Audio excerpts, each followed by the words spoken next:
was an incredibly difficult position that the coalition government came into.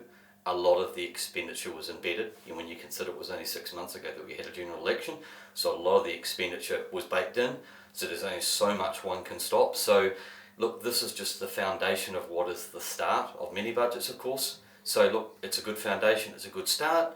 They've trimmed a few people from the back room, put them to the front, but you remember, 3,500 odd people have been made redundant in government services. Near on 18,000 were added to the government workforce since 2017.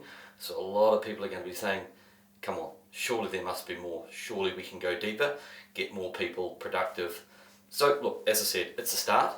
In terms of the tax cuts, I would say not so much tax cut, but more tax relief. And really, it's really just adjusting the income brackets, which many purists, fiscal purists or Puritans would say that's actually not a tax cut, because inflation is the thief in the night that takes from your wallet when you can't see it. And so that's why, look, really many people on the tax cut, the amount that's been bandied about and what they're going to receive, a considerable amount of it is going to be gobbled up in inflation. Inflation today, which is high, and even if they get it into the Reserve Bank at 1 to 3% parameters, let's say a nice Goldilocks effective 2%, even then at 2%, a considerable amount of people's so-called tax cut is going to be gobbled up. So do you think these tax cuts will do anything to ease the cost of living? They will assist with cost of living, yes, because people will have more in their wallet to spend, but with inflation, of course, the amount that's in your wallet, it just doesn't go as far, unfortunately. But as I said, this is just the start of what will be a change of the direction in the way that we look after the taxpayer's purse. Can the government currently afford these tax cuts? Well, it's interesting when you consider that this budget, the taxpayer is spending 13.5 billion. I've seen numbers between 12.5 and 13.8. The most recent a couple of minutes ago was 13.5. 13.5 more billion of more spending in this budget than Grant Robertson a little over a year ago.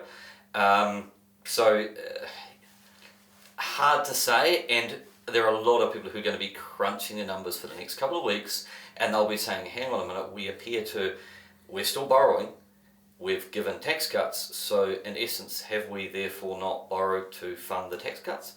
But look, there were many discussions on that on the weeks ahead. What will the additional boost to frontline services for police and the health sector mean exactly? Well, at the moment they're very stretched. There are many discussions. You read them on blogs, and read it in the newspaper interviews where people say, there are extended queues for getting things done. Even if you can get on a wait list, it's very, very difficult. So yeah, boosting that up is certainly going to help. When you think about, and you may have read about the NZ Defence Force, it's been really hard to retain staff. The world is we are not in a peaceful, benign environment. We need our Defence Force to be there through thick and thin. So in a certain area like that, the funding addition that's going through is absolutely fantastic because it's needed. It also sends a signal to our global partners that we're there with them, shoulder to the wheel.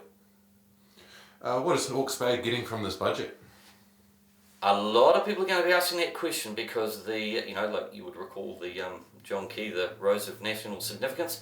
A lot of people are saying, well, this roading initiative and what's going to happen and the funding that's gone to that, are we going to get the planned motorway between Napier and Hastings? Well, we will find out soon, but look, there is more funding going into that, but nothing that I read today or have seen thus far indicates that we're getting our amazing piece of roading infrastructure in Hawke's Bay.